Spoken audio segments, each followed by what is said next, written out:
इंदौर में 3 दिनों तक चलने वाले प्रवासी सम्मेलन का भव्य संगीतमय आगाज हुआ।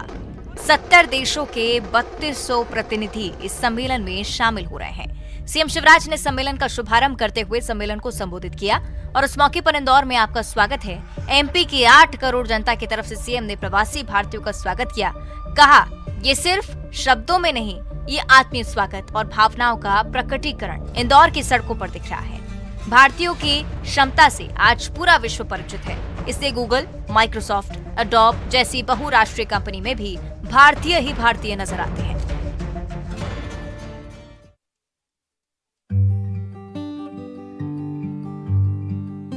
प्रवासी भारतीय सम्मेलन का रविवार को इंदौर में आगाज हुआ।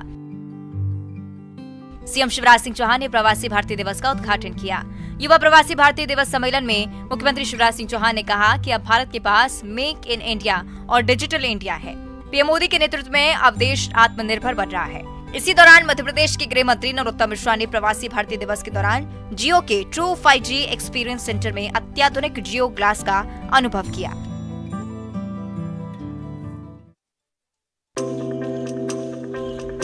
इंदौर में 3 दिन चलने वाला प्रवासी भारतीय सम्मेलन शुरू हो गया है। पहले दिन युवा प्रवासी भारतीयों के सेशन को संबोधित करते हुए केंद्रीय मंत्री अनुराग ठाकुर ने कहा कि आप इंदौर आए हैं तो एक बार समय निकालकर सराफा बाजार जरूर जाएं।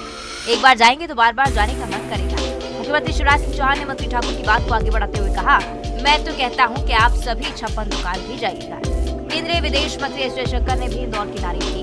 उन्होंने कहा कि इंदौर न केवल देश का सबसे स्वच्छ शहर है बल्कि ये बड़े दिल वालों का शहर है। मैं सराफा तो नहीं गया, लेकिन कल रात 56 दुकान जरूर गया था। 3 दिन तक चलने वाले प्रवासी भारतीय सम्मेलन में 70 देशों के 3200 प्रवासी भारतीय शामिल हैं। सोमवार को प्रधानमंत्री नरेंद्र मोदी और मंगलवार को राष्ट्रपति द्रौपदी मुर्मू शामिल होंगी।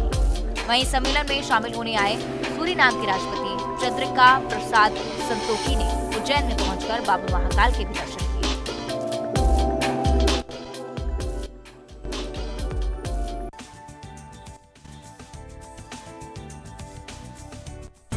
छत्तीसगढ़िया ओलंपिक की राज्य स्तरीय प्रतियोगिता का आज आगाज हो गया।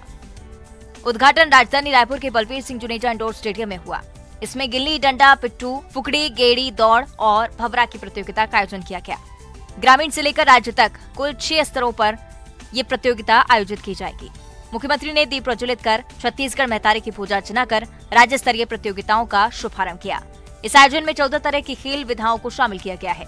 इसमें गिल्ली डंडा, पिट्ठूल, संखली, लंगड़ी दौड़, कबड्डी, खो खो, रस्साकशी, बाटी, बिल्लस, फुकड़ी, गेड़ी दौड़, भवरा, 100 मीटर दौड़ और लंबी कूद आदि शामिल हैं।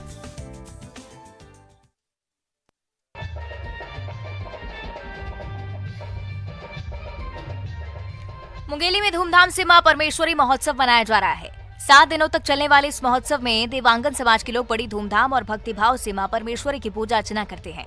आज यहां भव्य यात्रा निकाली जाएगी, जिसमें प्रदेश भर से देवांगन समाज के 10,000 से ज्यादा लोग शामिल होंगे। ऐसे में शोभा यात्रा के लिए पुलिस प्रशासन ने व्यापक इंतजाम कर रखे हैं। नगर देवांगन समाज द्वारा मां परमेश्वरी महोत्सव और युवक युवती परिचय सम्मेलन का आयोजन 29 जनवरी को किया जा रहा है। आयोजन को लेकर प्रचार जारी है। तैयारियों को लेकर नगर देवांगन समाज द्वारा शनिवार को बैठक रखी गई है। बैठक में विभिन्न विषयों पर चर्चा होगी। समाज के अध्यक्ष दयावान देवांकर ने बताया कि उसकी टीम सतत रूप से स्वजातीय बंधुओं से संपर्क बनाए हुए है। रोजाना दोपहर 2 बजे से शाम 5 बजे तक कार्यक्रम का आमंत्रण पत्र भेजकर दान स्वरूप सहयोग राशि प्राप्त की जा रही है। 29 जनवरी को कार्यक्रम का आयोजन पद्मश्री गोविंद राम निर्मलकर ऑडिटोरियम में होगा।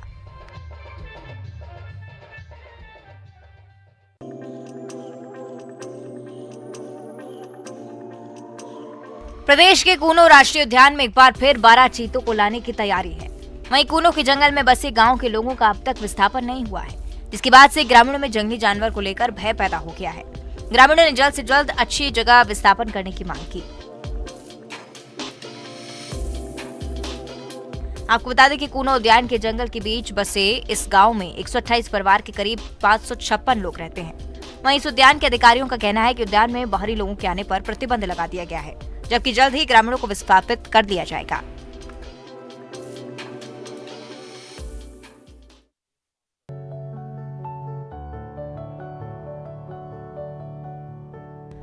आइए अब आपको एक ऐसी बेटी की कहानी सुनाते हैं जिसने सही प्लानिंग और कड़ी मेहनत से वो कर दिखाया जिसकी किसी ने उम्मीद भी नहीं की थी। ये कहानी स्मारिका चंद्राकर की है। स्मारिका ने इंजीनियरिंग और एमबीए की डिग्री लेकर पुणे में अपना करियर बनाया। वो एक निजी कंपनी में ऊंची तनख्वाह पर नौकरी कर रही थी, ठाट बाट के साथ अपनी जिंदगी जी रही थी। लेकिन आप ये जानकर हैरान रह जाएंगे कि स्मारिका ये सब छोड़कर अपने गाँव लौट गयी। वहाँ उन्होंने सब्जी की खेती शुरू की। आज 2 साल में स्मारिका का सालाना टर्नओवर 1 करोड़ के पार हो चुका है। वो 100 से ज्यादा लोगों को रोजगार भी दे रही हैं। इस काम में स्मारिका को उनके पिता, भाई और बहन का भी साथ लगातार मिलता रहा, जिसने उन्हें इतना कामयाब बनाया।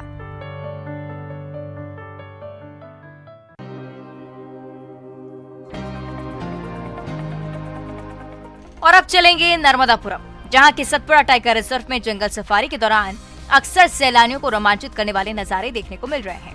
बीते दिनों जब सफारी के दौरान भालू परिवार की मस्ती सैलानियों को देखने को मिली तो सभी रोमांच से भर गए और जिप्सी रोककर वीडियो बनाने लगे। सतपुड़ा टाइगर रिजर्व में जंगल के रास्ते पर भालू का परिवार मस्ती करता हुआ पर्यटकों को नजर आया। पर्यटकों को भालुओं की मस्ती देखकर खूब मजा आया। शेयर किया वीडियो करीब 1 मिनट 30 सेकंड का है, जिसमें 3 भालू नजर आ रहे हैं। इसमें से एक भालू जमीन खोद रहा है, उसने कुछ ही देर में काफी जमीन खोद दी। दूसरा भालू बैठा हुआ है, तीसरा भालू उल्टा होकर लेटा हुआ है। इस मनमोहक तस्वीर को पर्यटकों ने अपने मोबाइल कैमरे में कैद किया।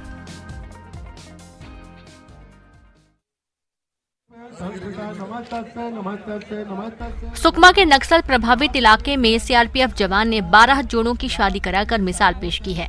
जिले में नक्सल मोर्चे पर तैनात सीआरपीएफ 2 बटालियन ने एक एनजीओ की मदद से गरीब 12 आदिवासी जोड़ों की शादी करवाई, जिसमें मंत्री कवासी लखमा शामिल हुए। सभी जोड़ों को आशीर्वाद दिया गया। बता दें कि जिला मुख्यालय स्थित मिनी स्टेडियम में सीआरपीएफ 2 बटालियन में तैनात जवान ने एक एनजीओ की मदद से 12 जोड़ों की शादी करवाई। सीआरपीएफ की इस पहल की हर कोई तारीफ कर रहा है।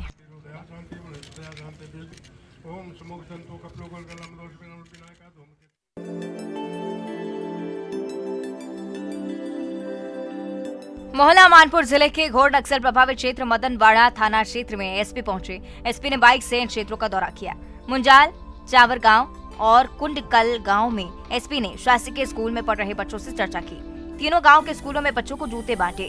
जूते मिलने के बाद जहां बच्चे खुश दिखाई दिए तो वहीं गांव वाले भी फूले नहीं समा रहे थे। एसपी का कहना है कि क्षेत्र का हम लगातार दौरा कर रहे हैं। अब इन क्षेत्रों में विकास के कार्य शुरू हो गए हैं।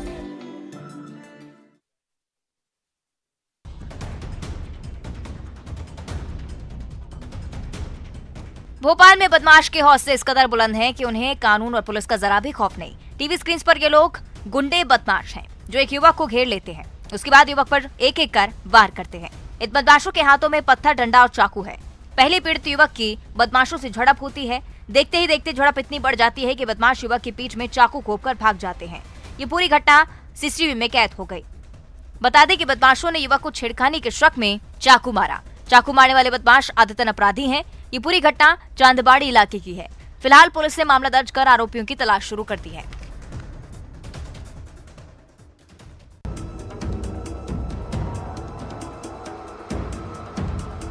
जब किस्मत साथ ना हो तो कुछ भी कर लीजिए, आपके हाथ कुछ आने वाला नहीं है। दरअसल सिंगरौली का एक सीसीटीवी फुटेज सामने आया है। इस फुटेज में आप देख सकते हैं कि कैसे चोर बाइक पर हाथ साफ करने आया था। सीसीटीवी कैमरे में जहां एक चोर एक बाइक चुराने की नियत से बाइक के पास पहुंचा और उसका लॉक खोलने का प्रयास शुरू किया।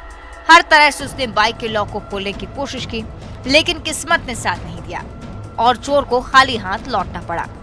दरअसल चोर ने बाइक का लॉक खोलने का कई बार प्रयास किया, लेकिन वो इसमें सफल नहीं हो पाया और फिर खाली हाथ उसे लौटना पड़ा। पूरा मामला सिंगरौली जिले की विंध्यनगर थाना क्षेत्र का है। हालांकि इस मामले में पुलिस के पास कोई शिकायत नहीं की गई थी।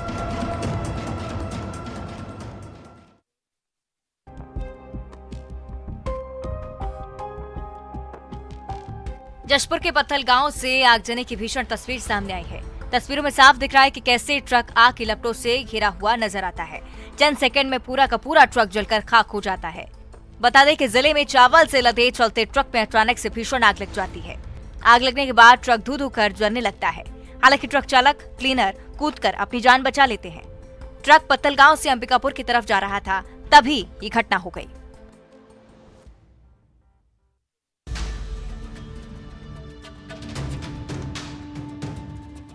ओरछा में ट्रैफिक नियमों की धज्जियां उड़ाता एक कार सवार ट्रैफिक पुलिस के मना करने पर पुलिस से ही भिड़ गया। पूरा मामला पर्यटन नगरी ओरछा का है, जहां पर मंदिर के मुख्य चौराहे पर एक युवक ने अपनी कार बीच रोड पर लगाई हुई थी, जिसको लेकर ट्रैफिक पुलिस ने उसको हटाने को कहा, लेकिन कार हटाने की बजाय युवक ट्रैफिक पुलिस से ही भिड़ गया। गाड़ी से बाहर निकलकर लड़ाई झगड़ा करने लगा।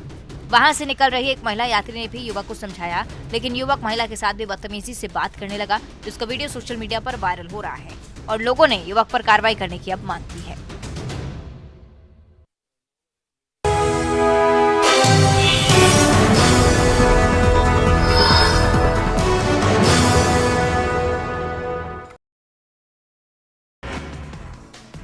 इंदौर में प्रवासी भारतीय सम्मेलन का आगाज 10 जनवरी तक चलने वाले सम्मेलन में 66 देशों के 3000 से ज्यादा प्रतिनिधि हो रहे शामिल। पीएम ने 9 जनवरी को सम्मेलन का करेंगे औपचारिक शुभारंभ। सीएम ने प्रवासी भारतीयों का किया स्वागत, कहा भारतीयों की क्षमता से आज पूरा विश्व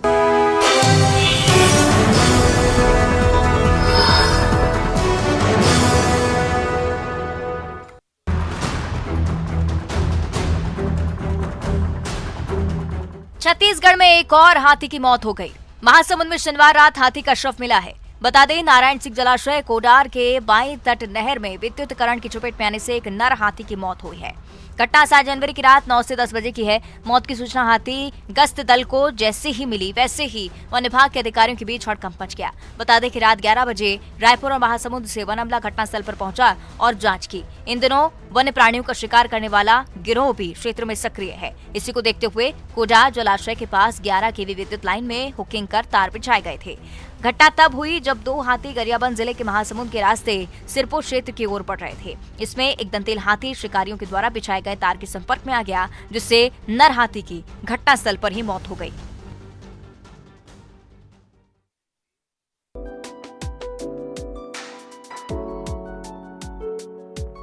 मध्य प्रदेश की पूर्व मुख्यमंत्री उमा भारती ग्वालियर जिले के लाल पिटारा गौशाला पहुंची। उन्होंने गायों के बीच गौशाला में वक्त गुजारा, गायों को दुलार कर चारा खिलाया। लाल टिपारा गौशाला को लेकर उमा भारती बोली, ये प्रदेश की वास्तविक आदर्श गौशाला है। इसे भारत की सर्वोच्च व्यवस्था वाली गौशाला कहूं तो अतिशोक्ति नहीं होगी। यहाँ रानी महारानी की तरह गाय की सेवा होती है। ये गौशाला सरकार और समाज के साथ संतों का मिला जुला हुआ प्रयास है। उमा ने कहा कि सभी लोगों से अपील है कि मधुशाला छोड़ो, गौशाला की ओर बढ़ो। शराब छोड़ो, देसी गाय का दूध पियो। स्वस्थ रहो, प्रसन्न रहो। प्रदेश में गौशालाओं के ठीक प्रबंधन न होने पर उमा भारती ने कहा, गौशालाओं की असफलता के पीछे प्रबंधन समिति की असफलता है। अगर गाय को धन कमाने का साधन बना लिया तो गाय की दुर्दशा ही होगी। कहा कि सीएम शिवराज सिंह चौहान को कई बार सलाह दे चुकी हूँ, गौशाला को तब तक स्वीकृत मत करो जब तक ये सुनिश्चित न हो जाए कि वो चल भी पाएगी या नहीं।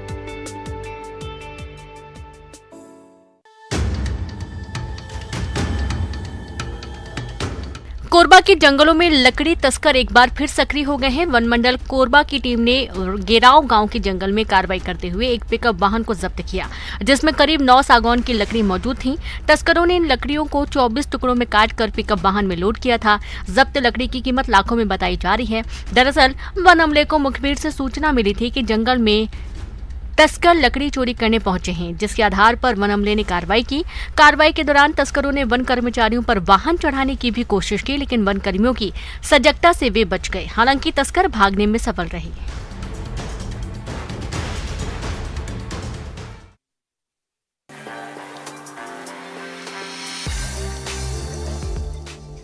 छत्तीसगढ़ का प्रयागराज राज्य में त्रिवेणी संगम का अस्तित्व खतरे में है। यहाँ देश के अलग अलग राज्यों से लोग स्नान, दान, अस्थि विसर्जन आदि कर्मकांड के लिए पहुँचते हैं। ये तस्वीर चिंताजनक है कि नदी में चारों तरफ कचरों का अंबार फैला हुआ है। बदबू की वजह से हैजा या गंभीर बीमारी फैलने का खतरा भी बन रहा है। नदी में पानी की जगह प्रदूषित पानी, रेत की जगह कीचड़, नालियों और राइस मिलों का गंदा पानी बहता है। लाखों करोड़ों रुपए नदी में मेले के नाम में हर साल खर्च किए जाते हैं, पर अस्थि विसर्जन करने आए लोग यहाँ की स्थिति देख चौंक जाते हैं। राजिम नगर पंचायत अधिकारी का कहना है कि लगातार सफाई का अभियान चलाया जाता है, लेकिन स्थिति कुछ और बता रही है। वहीं जल संसाधन विभाग की ओर से इस ओर ध्यान नहीं दिया जा रहा।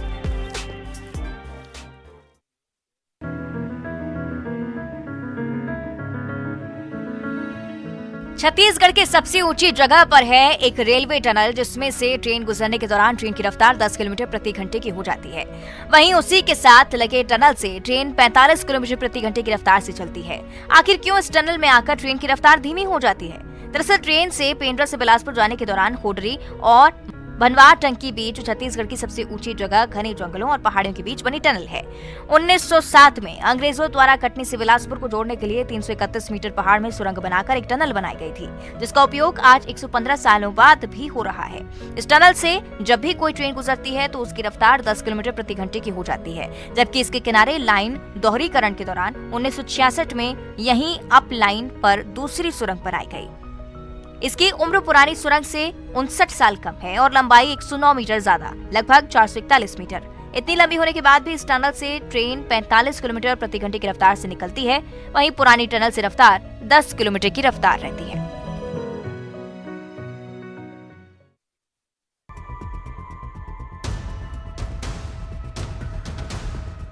सरकार ने महिला स्व सहायता समूहों को आत्मनिर्भर बनाने सार्थक पहल की है। स्व सहायता समूहों को समर्थन मूल्य पर धान और गेहूं खरीदी करने की व्यवस्था की, मगर महिला स्व सहायता समूह के नाम पर बिचौलिए सक्रिय हैं। राजनीतिक रसूख का इस्तेमाल कर समर्थन मूल्य पर खरीदी केंद्र खोल लाखों का झोल माल कर रहे हैं। इन खरीदी केंद्रों में एक भी महिला नजर नहीं आती, सिर्फ नाम मात्र है कि महिला स्व सहायता केंद्र है। तो चल रहे हैं, लेकिन पूरा काम बिचौलिए और पुरुष ही संभाल रहे हैं। सतना जिले में 145 खरीदी केंद्र संचालित हैं, जो समर्थन मूल्य पर वर्तमान में किसानों से धान की खरीदी कर रहे हैं। 145 में से 77 खरीदी केंद्र महिला स्व सहायता केंद्र हैं, जिन्हें जिला प्रशासन ने अधिकृत किया है। महिलाओं के नाम सिर्फ कागजी हैं, जबकि पूरा काम पुरुष बिचौलिए कर रहे हैं। खरीदी केंद्र में एक भी महिला समूह की महिलाएं नजर नहीं आती हैं। गांव के रसूखदार लोग खरीदी केंद्र का संचालन कर रहे हैं।